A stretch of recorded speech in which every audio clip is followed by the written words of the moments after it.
According to all of the reports, you are not suffering from any mental health disorder, and indeed you are not suffering from any syndrome or disorder of any kind. On the other hand, you are completely lacking in victim empathy, the social worker noting your cold, calculating manner. The only sentence I can impose on you is detention without limit of time. In addition, you will be subject to the notification provisions of the Sexual Offences Act 2003 for an indefinite period.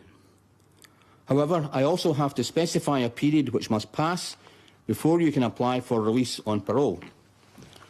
Whether you will ever be released will be for others to determine. But as matters stand, a lot of work will have to be done to change you before that could be considered. It may even be impossible. The period I select is known as the punishment part of the sentence, and its purpose is to satisfy the requirements of retribution and deterrence. The Parole Board will deal in due course with the protection of the public.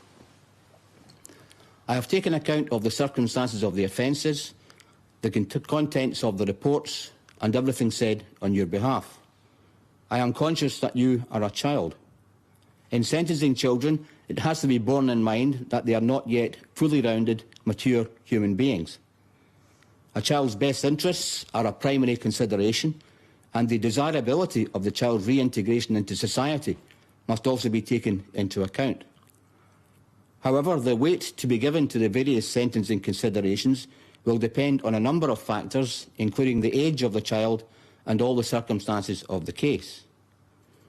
The nature of these appalling offences and what I have read in the reports make it clear to me that reintegration and rehabilitation, while these are important considerations, are remote possibilities, and neither your best interests nor anyone else's will be served by a speedy return to the community.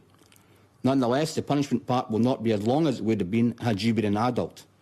Your sentence will run from 6 July 2018.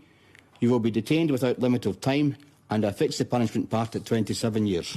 That is all.